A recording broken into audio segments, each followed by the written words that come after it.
Olá, boa tarde, estamos chegando, o programa Gente que Fala está no ar, meio-dia agora, eu sou o Mauro Friesman, nossa audiência nos acompanha pela Rádio Trianon AM 740 de São Paulo e pela Rádio Universal AM 810 de Santos. Você nos vê pelas redes sociais, imagens do Instagram, do Facebook e também do nosso canal no YouTube. Aquele convite diário para você seguir a gente, curtir, compartilhar os nossos conteúdos e interagir com o programa também. 973350038 é o número do WhatsApp, 973350038, está anotadinho aí. E não se esqueça, minha gente, marcando sempre a hashtag Programa Gente que Fala ao longo das interações pelas redes sociais. Eu apresento a partir de agora o nosso time de hoje, quarta-feira, sempre por aqui, os assuntos da saúde, do bem-estar e do comportamento. Então, temos um time de especialistas aqui muito bem escalado, vamos aos nomes.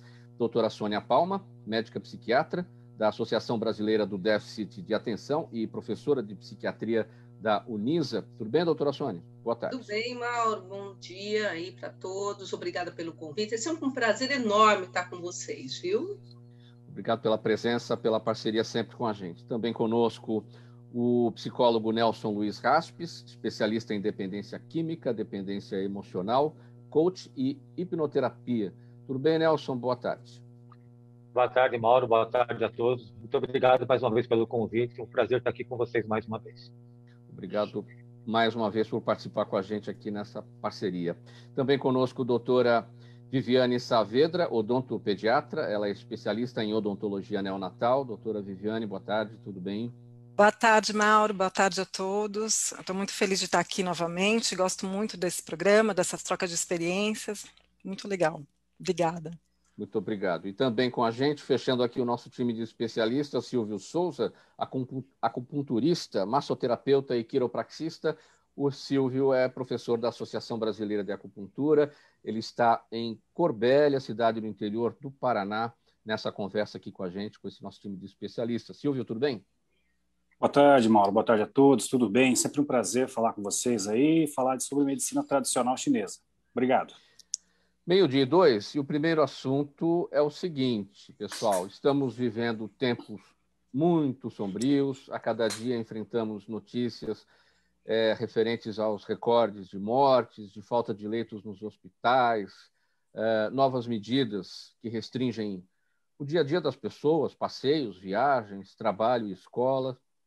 Soma-se a isso as trocas de agressões nas redes sociais, bombardeio de notícias falsas, e todos os medos que já tínhamos anteriormente, seja das dores físicas ou emocionais, de doenças ou de perdas, de uma simples injeção, até o medo de andar na rua.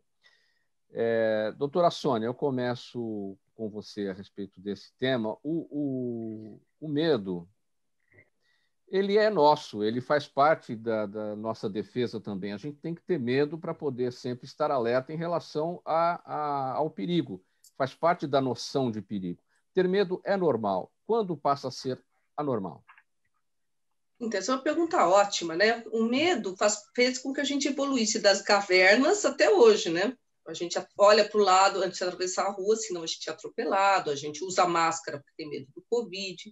Então, assim, esse medo é o medo que nos ajuda. Quando a pessoa passa a sofrer, então a ter sintomas físicos como sudorese, taquicardia, tremor, sensação de que vai morrer, perder o sono, não conseguir mais dormir, ficar ruminando, né, a preocupação, isso vai ter um impacto tanto emocional como comportamental na vida dessa pessoa. Ela passa a ser um medo patológico, um medo que a gente precisa intervir, seja com uma psicoterapia, seja com medicamento, seja com orientação, mas precisa, porque vai impactar as funções normais dessa pessoa. Ela deixa de trabalhar, ela deixa de se relacionar, ela não sai mais de casa, ela passa a comprar um monte de remédio, por exemplo, agora, né, nessa situação, tem muita gente tomando vários remédios que muitas vezes não tem nenhum embasamento, né, não nem vou entrar muito nisso, mas assim, porque estão com medo. Só que esse medo pode levar, por exemplo, tem algumas medicações que as pessoas estão tomando, pode levar a uma falência aguda do fígado. E a pessoa acaba não morrendo de Covid, mas morre, ou precisa de um transplante hepático, por exemplo, de fígado. Então, Mauro, nessas situações, o medo deixa de ajudar e ele atrapalha muito, muito mesmo. Nelson Raspes, o medo tem graduações? Por exemplo, ansiedade. Ansiedade é medo? A síndrome do pânico é um medo exacerbado, é um outro patamar? Ou seja, existem graduações para o medo?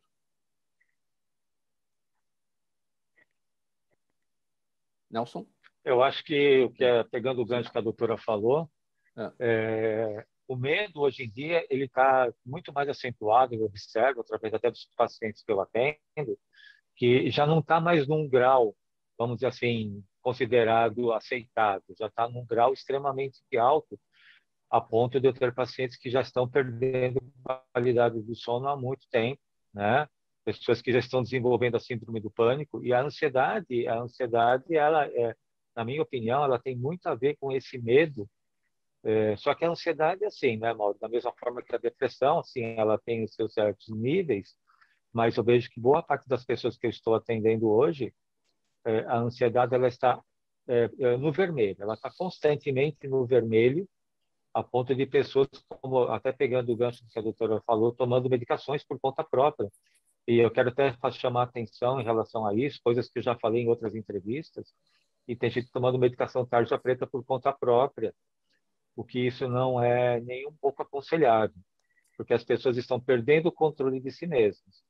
Então, eu sempre falo para elas tomarem cuidado com isso e estarem sempre consultando um profissional, que é o que é mais recomendado. E tem chegado muito disso aí no seu atendimento em relação ao uso de medicamentos, né, por conta própria, coisa que é completamente contraindicada? Alguns casos, sim. Alguns casos, pessoas que já atendi várias pessoas que conseguem receitas ou normalmente assim, pegam receitas às vezes de médicos conhecidos, mas não tem aquele acompanhamento periódico, o que é aconselhável que tenha, ou muitas vezes alguém da família emprestou uma caixinha de medicação. E aí a pessoa vai tomando por conta própria, o que é extremamente perigoso, até porque muitas dessas medicações causam dependência química, dependência física e também psicológica. Nelson, eu vou seguir a conversa aqui com os Posso falar demais. rapidinho sobre isso? Só um instantinho, Sônia. Só quero pedir uma gentileza para o Nelson. Nelson, se está com algum problema na sua conexão, enquanto a gente segue a conversa aqui, desconecta e volta para a sala, e aí a gente vê como é que fica. Sua imagem ficou pequenininha, e isso é um sintoma de que a sua conexão não está legal. A gente espera aqui. Enquanto isso, a Sônia fala. Vamos lá, Sônia. Rapidinho, que o Nelson falou é tão importante que devia até ficar escrito, né? Não tomar medicação por conta própria, né? Eu acho que isso que o Nelson colocou é muito bom. Era só isso que eu queria ressaltar, né? Sim. Doutora Viviane, o medo, como é que isso está se expressando aí no consultório dentário? A gente já tem um medo do próprio consultório dentário, né? É o medo do motorzinho, é o medo da agulha da anestesia, mas aí soma-se a isso o medo da própria da COVID. contaminação, né? Da contaminação. Então, não tem como a gente negar, né? Então, o que a gente tem percebido é mesmo, até teve uma reportagem recente sobre um desastre odontológico que pode acontecer, né, depois dessa pandemia, porque muitas pessoas já não tinham, foi o mesmo que você falou, já tinha medo, já não ia fazer uma rotina como deveria. E agora, então, porque aconteceu o seguinte, a gente fechou os consultórios por 3 meses na primeira onda, quando retornamos, muitas pessoas não quiseram voltar, com medo mesmo da contaminação.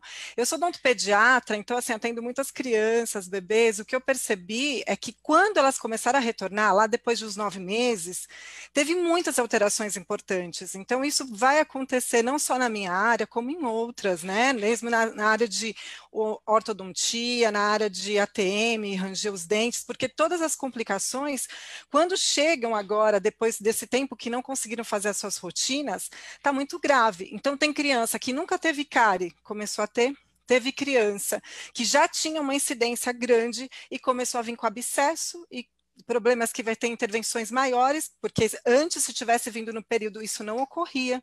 Então, assim, é assustador. Eu pensei que, assim, no meu dia a dia, eu comecei a ver muito isso, e realmente isso é mundial. A gente tem reparado muito isso, e os hábitos, e por quê também, né? Ao mesmo tempo, os hábitos mudaram muito.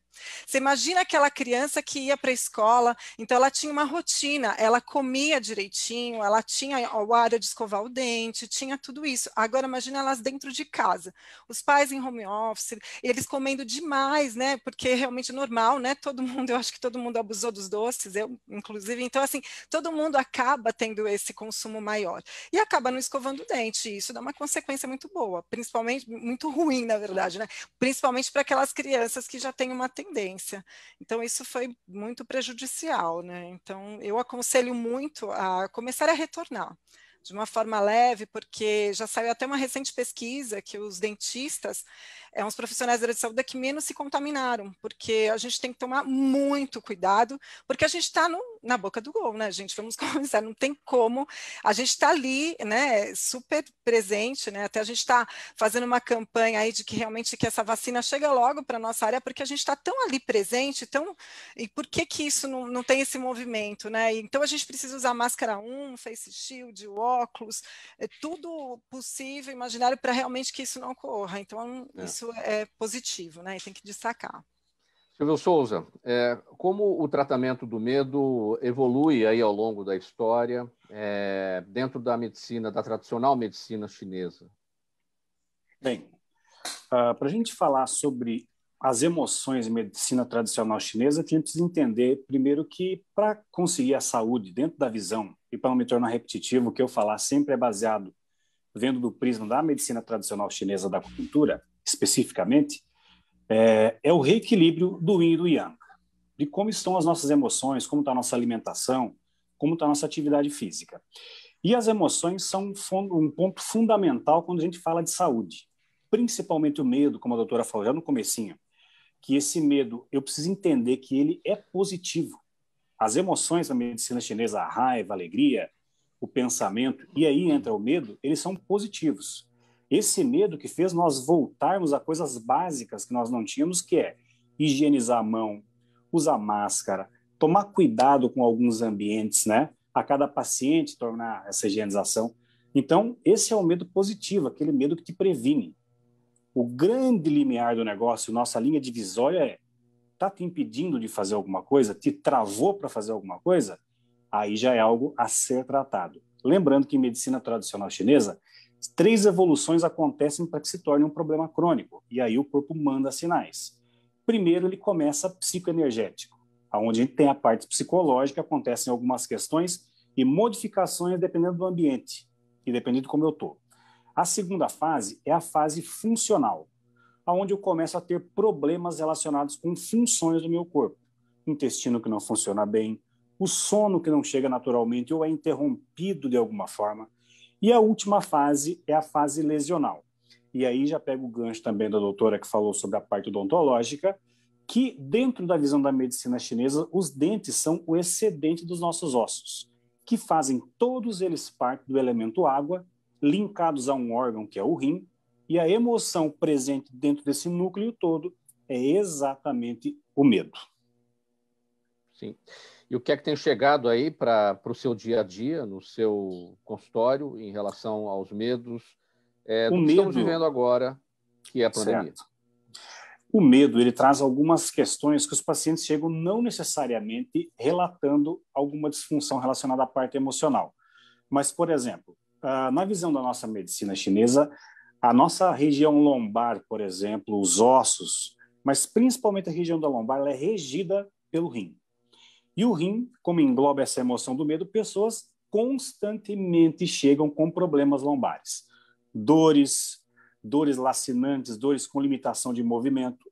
Tudo isso, nós fazemos uma anamnese e normalmente chegamos à emoção do medo nesse momento que está tomando conta de todo o ambiente. E isso, essa dor que esse paciente relata, nada mais é do que uma manifestação do corpo dizendo, está acontecendo isso comigo. Então, o corpo está te mostrando, só que a gente não consegue entender muito bem.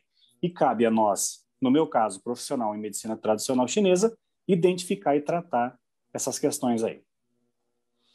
12h15, os assuntos da saúde, do bem-estar e do comportamento, presentes nesta edição de quarta-feira do programa Gente que Fala, Rádio Trianon AM 740 São Paulo, Universal AM 810 Santos, e você também nos vê pelas imagens das redes sociais. Mais um assunto por aqui para a gente tratar. Além da questão da Covid-19 propriamente, essa pandemia tem levado a todos um outro inimigo, é o estresse, um conjunto de reações físicas e psíquicas desencadeadas pelo próprio organismo.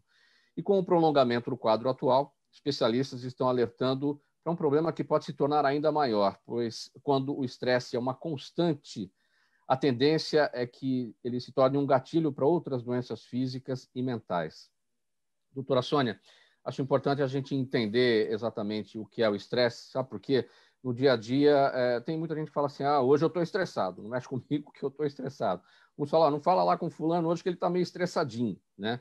E esse estressado, esse estressadinho é o sentido do irritado. Hoje eu estou irritado, fulano está irritadinho. Não é o estresse propriamente dito. O estresse é um problema muito maior, a gente deve estabelecer aqui o que é e no extrapolamento, onde é que a gente vai chegar com isso. O estresse, na verdade, faz parte de uma questão física, né? Nós temos o eixo hipotalâmico e hipofisário adrenal, que é o nosso câmbio, que nem o do carro, que coordena todas as nossas hormônios, e com isso as nossas emoções, e o estresse é uma alteração disso, né? Aumenta hormônios importantes que vão, então, por exemplo, uma situação de luta e fuga. Se eu encontro um cachorro na rua raivoso, ou eu bato no cachorro, eu corro. Isso provoca uma série de reações orgânicas para que eu possa me sair bem dessa situação. Isso que provoca, então, um estresse, mas um estresse fisiológico para produzir, então, uma saída dessa situação. O que acontece, então, agora com o Covid é que ela está funcionando com esse cachorro bravo, né? As pessoas estão de frente a essa situação, né? Muitas vezes já perderam pessoas importantes, sofreram questões financeiras por conta do lockdown, foram despedidos, estão com medo, ficaram doentes, estão com sequela, que nós temos muito, até depois o Silvio pode falar, muitas sequelas pós-Covid, né, que aparece às vezes depois de 1 mês, 2 meses, né? Então toda essa situação tem sido muito estudada, principalmente em alguns países europeus, na Espanha, saiu um artigo recente sobre isso, dizendo, então, que essas pessoas acabam não conseguindo se adaptar a essa situação. Então, o que provavelmente o transtorno mais comum, consequente ao Covid, vai ser o transtorno de ajustamento, o transtorno de adaptação, que é um transtorno da ansiedade, que é justamente isso. Quanto os meus recursos internos, eles não conseguem dar conta da demanda que vem externa, um estressor externo, e eu não consigo ter recursos internos para cuidar disso. Levanta, então, ansiedade, depressão, irritabilidade, pode ter insônia, como a gente conversou, o Silvio também falou, insônia grave, aumenta muito o risco de suicídio, o transtorno de ajustamento, de adaptação, aumenta muito o risco de suicídio. Então, isso é uma coisa que a gente ainda vai ver, passado tudo, né, passada essa pandemia, as sequelas podem ficar por mais 5 anos, é o que os estudos mostram, né? Então, mesmo que se hoje a gente conseguisse extinguir o vírus, ainda teríamos repercussões emocionais, financeiras, sociais, econômicas por mais 5 anos. Então, toda essa situação é que vai dar, então, a essa conotação de transtorno de adaptação, transtorno de ajustamento, dessa dificuldade de lidar com a situação. Nelson, a questão do estresse, até onde você, na sua área, na psicologia, vai com o tratamento do estresse? Até onde é a sua parte? Quando, olha, não dá mais aqui, na minha especialidade, aí já é a psiquiatria, por exemplo, é o trabalho da doutora Sônia. Eu, na verdade, Mauro, eu sempre encaminho, pelo menos para fazer uma avaliação psiquiátrica, quando eu vejo que a pessoa ela já está num estado de estresse emocional muito acentuado. Principalmente, eu tenho pegado uns casos paralelos, que a gente está falando da Covid, eu tenho pegado muitos casos de pessoas que, mesmo estando e trabalhando em home office, estão sofrendo crise de burnout em função da pressão das próprias empresas. Sim. E eu tenho feito um alerta para essas pessoas, para elas também procurarem ajuda psiquiátrica, porque equilibrar trabalho profissional. Eu tenho pacientes que têm crianças pequenas em casa porque não podem ir para a escola. Tem que dar atenção para os filhos, tem que fazer lição de casa, o filho quer brincar.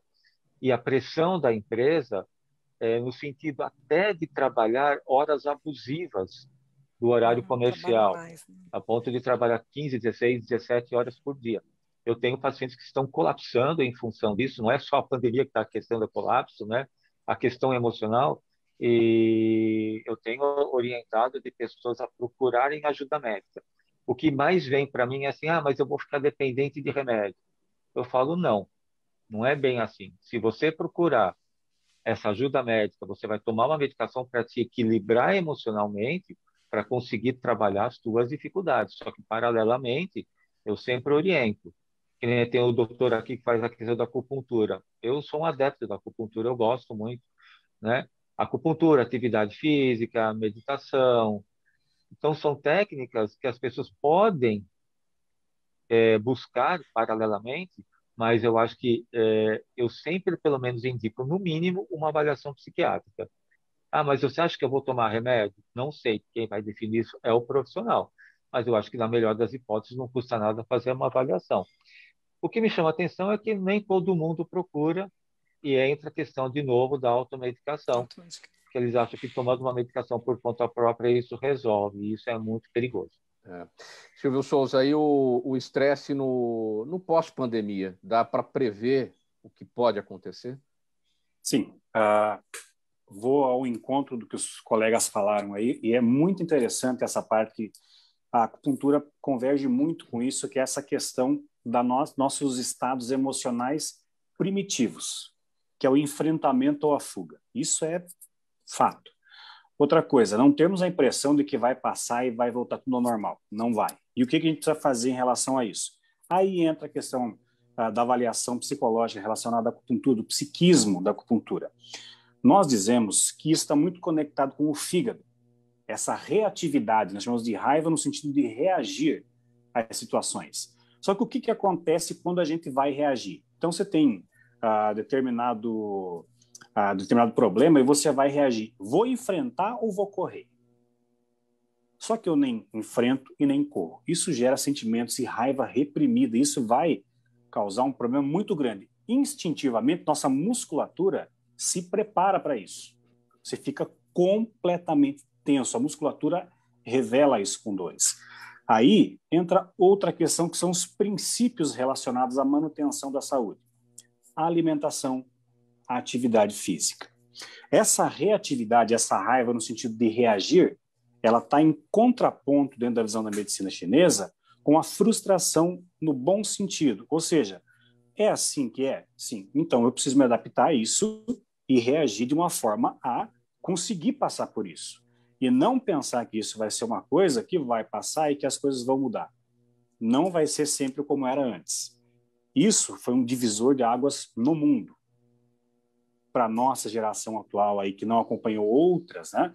E a acupuntura vai justamente trabalhar com alguns pontos, algumas indicações de alimentação e condutas, principalmente em mudança de hábito. Em o dia 23, programa Gente que Fala, edição de quarta-feira, sempre com os assuntos da saúde, do bem-estar e do comportamento. A gente precisa ir para um intervalo. Na volta, nós vamos falar sobre dependência emocional, quando a situação passa do limite. Um minutinho, a gente já volta. Até já. Está precisando de certificado digital? A SP Certificados é especializada para atender micros e grandes empresas de forma simples, rápida e descomplicada, com preços a partir de R$ 149,00. Localizada por toda a Grande São Paulo para estar junto de você, com o certificado digital ideal para sua necessidade. Entre em contato conosco, telefone 11 3854 1144 ou acesse nosso site spcertificados.com.br. Os melhores trabalhos de comunicação nunca abrem mão de um excelente instituto de pesquisas. A Orbis é um instituto de pesquisas que une precisão e confiabilidade estatística com a mais alta tecnologia em pesquisas do mercado. Na sua próxima pesquisa, se eu fosse você, chamava Orbis. Até porque o sucesso é consequência direta da informação que você tem e o que você Meio-dia e 25, programa Gente que Fala. Estamos de volta com os nossos assuntos sobre a saúde, o bem-estar e o comportamento. Você nos acompanha pela Rádio Trianon, AM 740 São Paulo. Estamos também na Universal AM 810 Santos e nas redes sociais, Instagram, Facebook e no nosso canal no YouTube. O próximo assunto é o seguinte: a dependência emocional costuma ter sinais claros, mas quem está na situação nem sempre consegue enxergá-los. Ciúme, controle e possessividade são indicadores dessa dependência, que em geral acomete relacionamentos conjugais, mas também pode acontecer entre amizades e até entre familiares. O amigo que quer atenção integral, ou a mãe que acredita que deve dar atenção total a um filho único, ou a um único filho, entre outros exemplos. Mas nem sempre o problema é tão fácil de ser identificado e muito menos de ser superado. Nelson, e aí, como é que a gente identifica quem está dentro do problema, né? Como é que identifica que tem a dependência emocional? Quem está fora já logo vê, né? Mauro, esse assunto eu trato bastante. Existe um termo que a gente chama codependência, né? Esse termo de codependência é de você viver numa relação doentia dentro da sua casa. E eu trato muitas pessoas no quadro de dependência química, alcoolismo. E aí você pode ver que aí são exemplos clássicos de quadros de dependência emocional. São aquelas pessoas que vivem a relação doentia e não conseguem se desvencilhar delas. É uma dependência emocional constante, como se somente aquela pessoa fizesse parte da vida dela. Então, exemplos clássicos disso, aquelas pessoas que querem fazer tudo pela pessoa, que querem carregá-la no colo, que não querem deixá-la passar dificuldade, quer resolver todos os problemas dela, quer tomar conta da vida daquela pessoa, faz com que ela anule-se emocionalmente como pessoa. Eu não estou em primeiro lugar, está o outro em primeiro lugar. Então, ela não mede esforços para outra pessoa, mas, ao mesmo tempo, ela também não coloca limites para ela. Mesmo que o outro esteja numa situação doentia, que ela queira sair, ela não consegue, porque ela faz questão de querer, às vezes, controlar a vida daquela pessoa. É um caso do alcoolismo, por exemplo, que eu tenho pessoas que eu atendo atualmente, em que houve até uma separação, mas que o marido voltou para casa porque ela que tem que controlar a vida dele em todos os sentidos, porque ela não consegue ficar sem ele, mesmo ele sendo alcoólatra, porque é a única pessoa que tem o objeto na vida dela. Então, acaba sendo uma doença patológica, né? Muitas vezes. Você vê que alguns estudos não dizem que é uma doença de fundo emocional. Eu, particularmente, acredito que seja.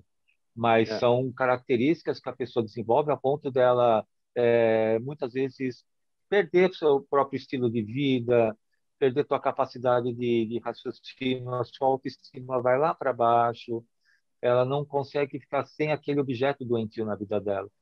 E precisa de um tratamento muito forte, e aí entra a questão muitas vezes medicamentosa também, para ela poder enxergar na terapia aquilo que ela está fazendo com ela, né? Aquilo que ela está fazendo de mal para ela, porque ela esquece dela, ela para de comer, para de se cuidar, ela para de fazer tudo em função do outro. E nesse momento de pandemia, onde a gente vê, Nelson, o índice de violência doméstica crescendo assustadoramente e a dependência emocional também aparece aí, de muitas mulheres que, por conta da dependência emocional, acabam não denunciando os seus agressores, mantêm aquele objeto doentio ao lado delas, seja por dependência emocional mesmo, dependência financeira, enfim. Como é que lida com essa questão nesses casos? E isso está muito nesse momento acontecendo, né? Nessa questão de violência, né, Mauro, o que acontece? As pessoas, a pessoa que faz a violência, o assédio moral, né, a violência moral, faz com que a pessoa que receba ela se anule, ela se sinta diminuída, ela se sinta uma pessoa inválida, impotente, porque ela permitiu que o outro dominasse ela permitiu que o outro tomasse conta da sua própria pessoa. Ela permitiu que o outro dominasse a sua mente, o seu estado emocional, com críticas, com palavras de baixa autoestima para outra, e faz com que a pessoa acredite mesmo naquilo. Ela se sente, diante do assédio do outro, ela se sente totalmente impotente de tomar uma reação. E está muito difícil realmente hoje em dia a ponto de eu ter também já casos de violência doméstica, que de tanto que a pessoa ela foi atingida emocionalmente que ela não consegue reagir. Então faz com que o outro a domine por completo e ele faz o que quer, o que bem entende com ela. A ponto dela ter medo de procurar ajuda, porque o outro vai descobrir, ela vai ter que tomar uma decisão e que ela não consegue, porque o outro tirou totalmente o estado emocional da autoestima dela. 12:30 Posso agora. complementar? Opa. Pode, Viviane. Não, ia completar um pouquinho a respeito das crianças, né? Porque isso afetaram muito as crianças, esse isolamento, né?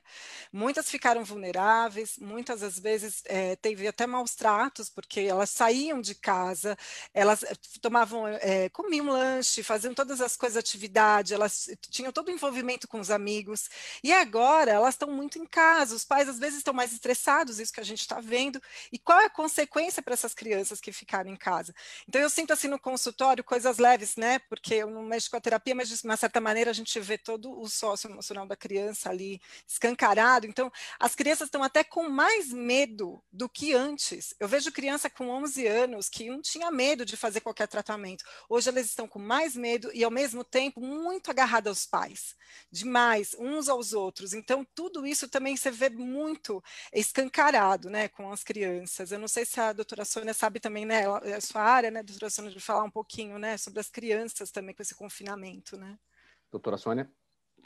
Queria comentar duas coisas, então. Uma era o que o Nelson comentou, na verdade, é muito comum nesses casos o que a gente chama de transtorno de personalidade dependente e transtorno de personalidade borderline, né? São os dois transtornos que tem muito, principalmente o borderline, tem muito essa questão do medo de perder o objeto de amor, objeto de desejo, né? Então, e o transtorno de personalidade não tem tratamento medicamentoso, tem tratamento terapêutico, que eu acho que aí é importantíssimo, né?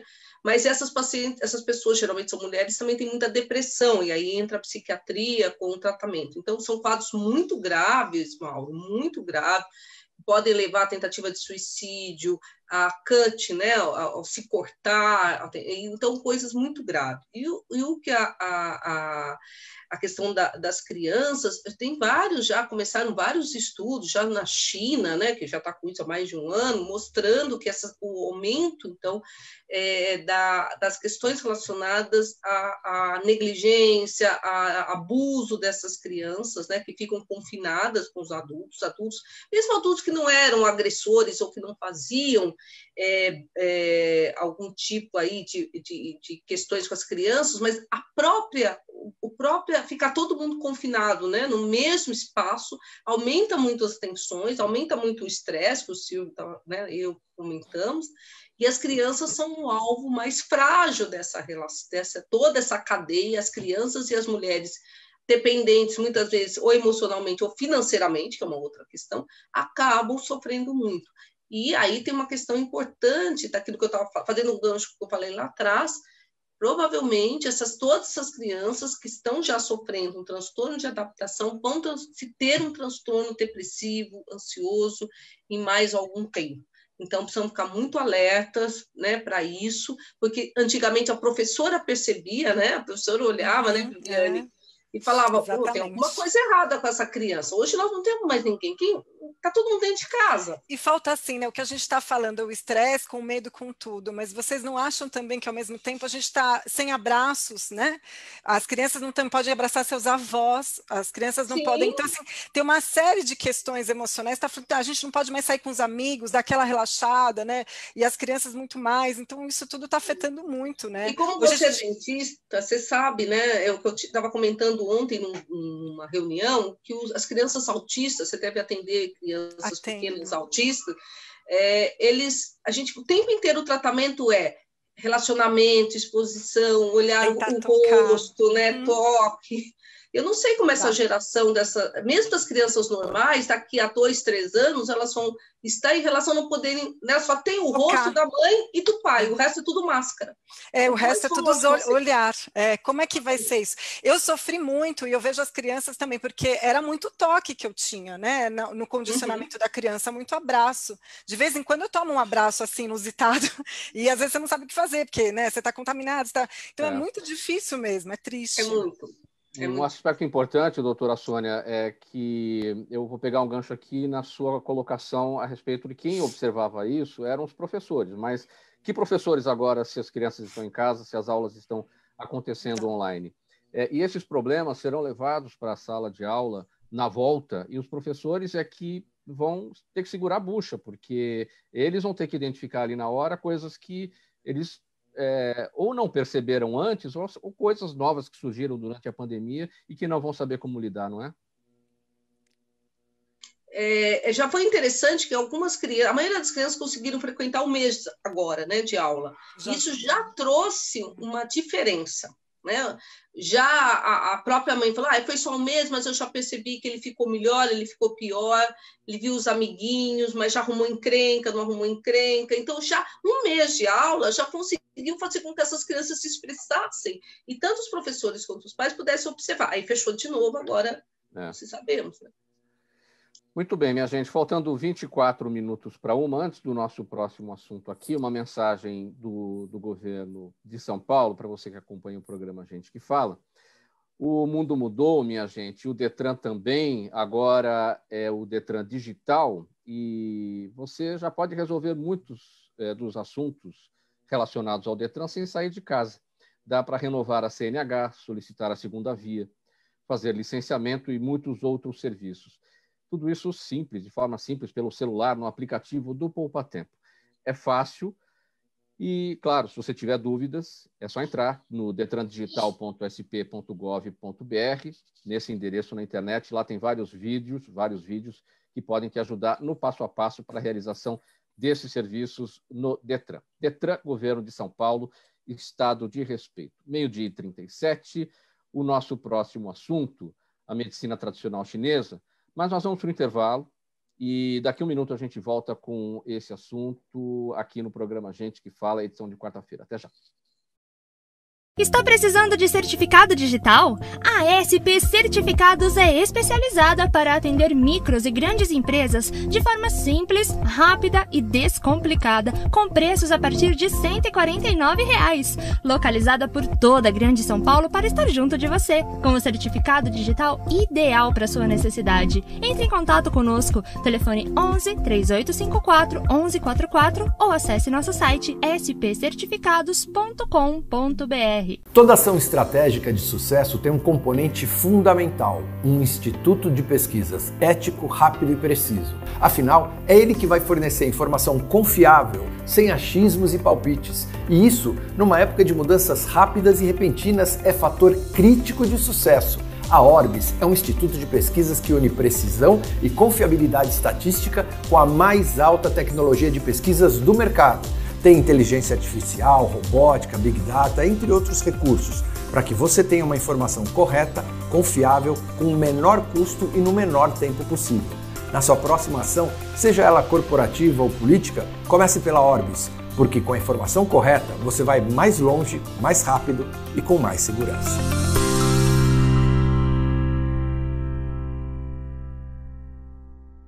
Faltando 22 minutos para 1, segue o programa Gente que Fala, Rádio Trianon AM 740 São Paulo, Universal AM 810 Santos e também nas redes sociais. A saúde depende do ambiente, das emoções, da alimentação e do estilo de vida. Segundo a medicina tradicional chinesa, as emoções em si não são causadoras de doenças, pois são da natureza humana, mas quando são prolongadas, intensas, reprimidas ou não admitidas, aí sim afetam o equilíbrio interno, levando a alterações do fluxo de energia, causando desarmonia nos órgãos e gerando doenças. Para tratar esse desequilíbrio, a acupuntura trabalha a pessoa como um todo e não somente os sintomas, procurando restaurar a harmonia do organismo. Como é que está a procura pela acupuntura, Silvio Souza? Pois bem, até pegando um gancho, voltando nesse assunto dessas alterações nas crianças, coisa que raro para mim atender simultaneamente 3 casos de crianças, né, 14, 13, 12 anos, com automutilação, se cortando, sabe, dizendo, relatando. E essa questão, tratando de forma complementar com outras técnicas, né, com psiquiatras, com psicólogos juntos, a gente tem visto muito atualmente. Dentro dessa visão da medicina tradicional chinesa, a base da nossa saúde para a medicina tradicional chinesa é a nossa alimentação e a nossa atividade física, trazendo mais ar, oxigênio, respiração. Então, é o primeiro fator que a gente experimenta quando a gente nasce. Então, o primeiro deles é quando você abre o yang, que nós chamamos que é o ar, e o yin, que é a alimentação da terra, tudo que nós comemos. Então, a primeira coisa que você faz quando você nasce é respirar. Nesse momento, você abriu o teu pulmão, abriu o teu yang para receber o ar, que é extremamente importante e se dá principalmente pela atividade física e técnicas de meditação. A outra já é a amamentação, que é a primeira vez que você experimenta esse yin da terra. E, consequentemente, a partir desse momento, a alimentação vai basear o que a nossa saúde vai representar no futuro. As emoções, como você bem falou, elas não são determinantes e elas são positivas, né, para a nossa manutenção da saúde. Por exemplo, se eu não tiver reatividade para enfrentar, por exemplo, o momento que nós estamos passando, eu vou ficar apático a isso. Então, eu preciso ter essa raiva no sentido de reagir, que até a tradução correta seria reatividade, para eu conseguir passar por isso, tomar medidas, me cuidar, me alimentar melhor e, principalmente, uma coisa que eu vejo muita gente, e eu indico muito sempre, que é atividade física somada. Isso, juntamente com a alimentação, é a base da nossa saúde. É só você pensar, quem não se alimenta bem, quem é sedentário, como que está a imunidade dessa pessoa? Baixíssima, é um predisposto, né, e é um grande candidato a ter complicações em caso de contato com o Covid. Sim. Então, estamos falando de emoções reativas. Essas são as emoções que fazem com que a gente se mexa no dia a dia em relação às coisas. O que a gente não pode é que deixar que as emoções tomem conta e que passem dos limites. Aí isso vai trazer as doenças. Esse é o grande problema. Então, as 5 emoções primárias da medicina tradicional chinesa são a raiva, que nós podemos chamar de reatividade, a alegria, a reflexão, tá? A tristeza e o medo. Essas 5 emoções, elas são inerentes ao ser humano. Por exemplo, a tristeza. Eu preciso, se eu passo por um momento triste, uma perda, uma separação, né? Um fim de qualquer coisa, um fim de ciclo que nós chamamos, eu preciso passar por um estado de enlutamento para ganhar força, né? Não conformar-se, mas confortar-se, ganhar força com isso para seguir adiante. O medo, da mesma forma como nós abordamos. A reflexão e a alegria. Eu preciso ter esses estados dentro de mim. Agora, quando a raiva vira ódio, aquilo que eu me alimento dele, que o tempo inteiro eu estou sendo dominado por aquilo, nós chamamos que isso é um aumento do yang. E aí causa a tal insônia, para citar um dos problemas. Quando a alegria se torna excitação mental, com gigantescas cargas de pensamento o tempo inteiro com esse pensamento acelerado. A reflexão se torna preocupação, a tristeza se torna depressão e o medo se torna pavor, aí complica. Silvio, bem brevemente, para a gente fechar esse tópico, essa última explicação me chama a atenção para o seguinte, essa raiva, esse ódio que hoje em dia existe nas redes sociais, por N assuntos, mas especialmente por conta da política, essa polarização intensa em que um vê o outro como inimigo e não vê como um adversário, e que também vendo o outro como adversário, isso é construtivo, porque a gente acaba buscando o melhor para soluções em comum e para soluções da coletividade. Essa polarização vai chegar a trazer o que exatamente? Quando a gente pensa que isso traz ódio, que isso traz raiva, que isso traz para dentro das pessoas emoções muito ruins e muito negativas. As 2 emoções predominantes nesse momento são o medo e a raiva. Essa raiva, a medicina chinesa, né, da reatividade, quando se torna esse ódio, ela intoxica o nosso fígado pela medicina chinesa. O nosso fígado cuida, além de tudo, dos músculos, dos ossos, das unhas, do livre fluxo de sangue, levando nutrientes para o nosso corpo. O fígado cuidando dos olhos, olha que interessante, nós dizemos, fulano está cego de raiva. Ó, cuidado, não fala com ele hoje, como você mesmo abordou no começo, ó, esse está com sangue nos olhos hoje, não conversa com ele. Verdade. Isso a medicina chinesa fala, o fígado cuida dos ossos, dos músculos, é o reservatório de sangue. E quando você fica muito enraivecido, você se cega. Aí acontecem esses crescimentos, por exemplo, em questões emocionais em casa, por exemplo, você dá um aumento enorme de agressão, né? Feminicídio, agressão, crianças sendo agredidas física e mentalmente. Tudo isso é aquela pessoa que fala assim, eu não sei, eu fiquei no momento cego de raiva, só vi depois que eu fiz o rolo ali. Então, esse é o grande problema que traz a raiva dentro da pandemia, e essa é a explicação da medicina tradicional chinesa em relação a isso. Faltando 15 minutos para 1, e no Dia Mundial da Saúde Bucal, que foi celebrado agora no último dia 20, conselheiros e integrantes da Federação Dentária Internacional se reuniram para alertar que estão vendo em primeira mão as consequências catastróficas, consequências catastróficas do vírus na saúde dos dentes e nas gengivas das pessoas nos consultórios odontológicos do mundo todo. A preocupação é ainda maior na odontologia neonatal, já que as gestantes passaram a ter um medo ainda maior das visitas aos consultórios. Isso mesmo, doutora Viviane, medo maior das visitas aos consultórios? Sim, sem dúvida. As gestantes já tem aquele grande mito, né, que todo mundo fala, que é perigoso, que não é muito pelo contrário, né? É muito importante, as gestantes precisam fazer o controle não só natal, né, no médico, como também odontológico, que a gente chama de pré-natal odontológico. Imagina uma mãe gestante com uma dor terrível e consequências graves, ela pode até ter um parto prematuro. Então, isso seria considerado até urgência de ela passar. E realmente isso não tem acontecido. O que a gente consegue fazer hoje é conversar com as mães, orientar pelo telefone, fazer uma tele, né, para realmente fazer o que eu faço. Eu faço orientação direto pelo meu Instagram, por todas as redes que eu consigo, para ajudar. E fico aberta para dúvidas e ajudar essas pessoas que estão nessa dificuldade de não ir ao consultório. Isso vai ter consequências graves, eu já estou vendo. Outra coisa importante também está acontecendo, trauma. As crianças estão batendo muito os dentes, porque como ficam em casa e às vezes não são tão assessoradas, isso eu vi um grande aumento, trauma dental. Então, você vê quantas coisas que a gente nem imagina, né? Eu não sei se o Silvio tem visto isso, você tem visto muito problema de ATM, Silvio, de DTM? Muito. Eu ia até comentar isso antes, pegar um gancho contigo, porque o rim, ele guarda a nossa energia ancestral. Como ele é o grande gerador de nutrição para os ossos e para os dentes, que são o excedente dos ossos, então, além da raiva de você ficar, como eu queria pegar essa pessoa, tenso, assim, certo? No caso das gestantes, também existe um grande desprendimento dessa energia ancestral para o feto. Total. Onde enfraquece os dentes, enfraquece os ossos, cai cabelo. Então, pelo contrário, como você mesmo frisou, deveria ser algo rotineiro para as gestantes procurar o dentista. Sem dúvida. Pessoal, 12h48, perguntas aqui da nossa audiência para vocês. Eu vou pedir brevidade para a gente conseguir responder a todas elas.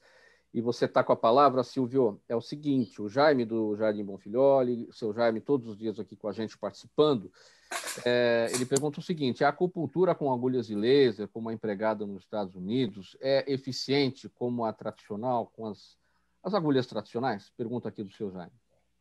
Jaime, obrigado pela pergunta. Então, o laser e a eletroacupuntura, eles são hoje somatórias da nossa acupuntura, são potencializadores dos resultados que nós tínhamos. Então, eles, além de diversos estudos que nós temos, né, eles dão um up no nosso tratamento. Juntamente com isso, lembrar que medicina tradicional chinesa, a acupuntura é um dos ramos. Dentro disso, nós também indicamos mudança de comportamento alimentar. Então, você indica alguns alimentos, tira outros dentro da visão da medicina tradicional chinesa, né, juntamente dos hábitos. Mas só para concretizar minha resposta em relação, sim. Além de ajudar, potencializa muito e são alternativas, inclusive, para as pessoas que, porventura, crianças, né, que tenham medo de agulha, por exemplo, o laser é uma alternativa juntamente com a acupuntura ou não, ou de forma separada, tá? Dói? Não, o laser é completamente indolor, você não sente nada. A eletroacupuntura, que é um outro recurso que a gente utiliza, ela é através de pulso. Então, você vai colocar a agulha, vai colocar os jacarezinhos, vai ter uma passagem de corrente positivo e negativo. E, obviamente, quem vai guiar isso é a sensibilidade de cada paciente da gente. Agora, uma pergunta minha, Silvio, por que em determinadas sessões de acupuntura tem dia que a agulhada não dói, tem dia que a agulhada dói? Às vezes no mesmo ponto. Perfeito. Existem algumas situações em que, por exemplo, isso dentro da medicina tradicional chinesa, quando você sente essa sensação da agulha, nós chamamos de Deqi, ou seja, é a sensação da energia circulando naquele meridiano e principalmente naquele ponto que está sendo colocado.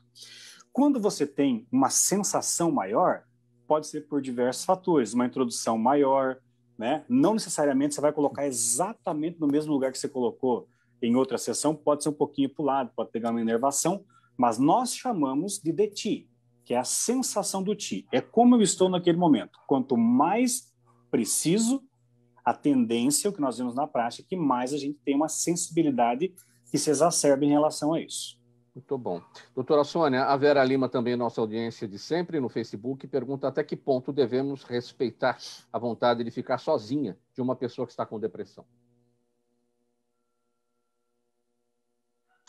Bom, se o isolamento, né, dessa pessoa, o desejo de não sair, de não ver pessoas, não fazer as coisas, é diretamente, não um estilo de vida, ela é um sintoma do transtorno depressivo, e isso é um dos critérios, né, a falta de prazer, a pouca atividade, a falta de, às vezes parece até uma gripe, a pessoa fica muito debilitada, isso tem que ser tratado. Isso é um sintoma, que a gente chama de sintomas principais, né, cardinais daí da depressão, então ela tem que ser tratada. Até porque, para a gente fazer o diagnóstico de depressão, os sintomas devem ter pelo menos 2 semanas e devem alterar a maneira como essa pessoa está na vida, como ela se relaciona com as pessoas, como ela se relaciona no seu dia a dia. Então, se nessas 2 semanas isso que essa pessoa sente não era o habitual dela, isso é um sintoma da depressão e ela tem que ser tratada. E depressão é uma questão biológica, então tem que ser tratada com medicação e acompanhada de terapia. Eu sou a maior fãzoca da terapia, Nelson. Eu encaminho todo mundo para terapia, porque é realmente importantíssimo que as pessoas se tratem como um todo, incluindo a visão, né, do Silvio, essa questão mais integradora, que é super importante. O Adriano Moura, do bairro do Ipiranga, pergunta para você, Nelson, o que você recomenda a alguém que tenha dependência química e não está mais podendo frequentar os encontros por causa da pandemia, por conta do isolamento social. Hoje em dia, aliás, eu quero só agradecer ao que a doutora falou, de encaminhar para a terapia, porque isso realmente hoje em dia é um trabalho em conjunto que a gente faz. Hoje em dia tem essas reuniões online, Mauro. Tem as reuniões online, o Alcoólicos Anônimos, eles têm um trabalho online, todos os grupos de anônimos hoje em dia, inclusive para os codependentes, que a gente falou de dependência emocional, né? Também tem atendimentos online pela internet, o Amor Exigente. Tem um telefone específico da central do Alcoólicos Anônimos que as pessoas podem acessar, que é o 3315 9333. 3315 9333. Então, tem os atendimentos online gratuitos. E é gratuito, né? A de frisar que é atendimento gratuito.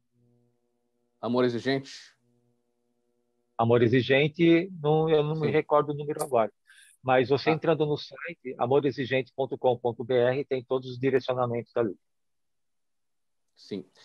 E a Juliana Rocha, nossa audiência também de sempre no Instagram, Viviane, ela pergunta como é feito o atendimento odontológico domiciliar. É possível fazer restaurações, obturações, né, e outros procedimentos em casa? Sim, hoje existe atendimento home care que é levado o equipamento para isso, né? Eu trabalho com atendimento domiciliar, mas eu faço mais a primeira consulta.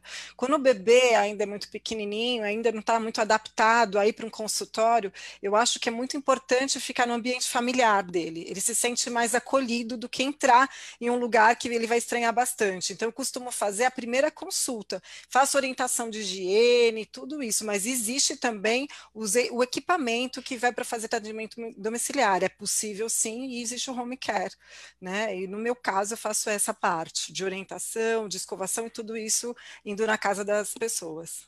Agora, quando se trata, é que aí a gente falou da odontopediatria, mas quando se fala da odontologia, enfim, para adultos, esses equipamentos que a gente tem normalmente, que a gente vê no consultório, eles podem ir para a casa das pessoas? Podem. Tem essa forma portátil de levar? Isso, existe um equipamento que é uma mala, onde várias pessoas, tem vários dentistas amigos meus que trabalham somente home care.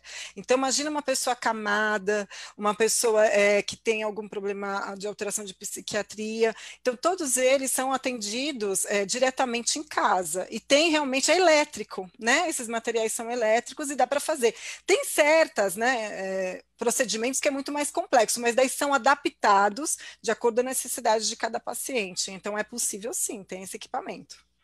Mauro, hoje tem até atendimento odontológico em pacientes de UTI, pacientes em um hospital que estão muito tempo, que tem muito problemas, né? Isso também, então a odontologia está crescendo muito. Muito. E a própria situação da pandemia trouxe várias adaptações, né? Coisas que antes a gente não imaginava que poderiam ser feitas dentro de casa. Hoje a gente se surpreende com essas facilidades, né? O CRO, na verdade, até liberou um pouco da teleodontologia, né? Muita gente acabou tirando até um pouco de sarro, né? Como que vai fazer as coisas? Mas, assim, ao mesmo tempo, a gente consegue dar uma pré-orientação, já passar uma medicação, já deixar o paciente, né? Ou próprios responsáveis mais tranquilos do que pode ser. Às vezes tem que mandar uma foto, né? Do que está acontecendo e a gente vai auxiliando conforme, na medida. E assim, conforme vai indo, a gente encaminha para um consultório, mas dá para fazer esses pré-atendimentos, sim, e é importante. Evita muita coisa.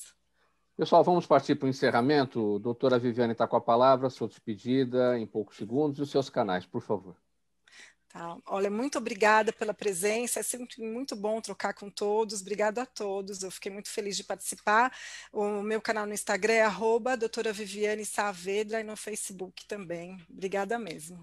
Saavedra com 2 As, Saavedra. Nelson Raspis, sua despedida, por favor, seus canais. Mais uma vez, muito obrigado, foi muito bom trocar essas informações com os colegas aqui. E o meu canal no Instagram é @NelsonPsico, para todos que têm acessado lá, e minha página no Facebook é Nelson Luiz Raspis. Um abraço a todos, obrigado, uma boa tarde. Muito obrigado. Silvio Souza, sua despedida e seus canais. Obrigado pela conversa, acho que somou bastante todo mundo. Obrigado pelo convite, por esclarecer, falar um pouquinho de medicina tradicional chinesa. E o meu canal no Instagram é o Silvio Acupuntura. E agora a doutora Sônia Palma, sua despedida e os seus canais também. Muito obrigada, Mauro. Foi um prazer, adorei os meus companheiros de programa, trocamos muito, as pessoas que nos escutaram. E o meu canal no Instagram, que aliás está super ativo, é soniapalma.psiquiatra.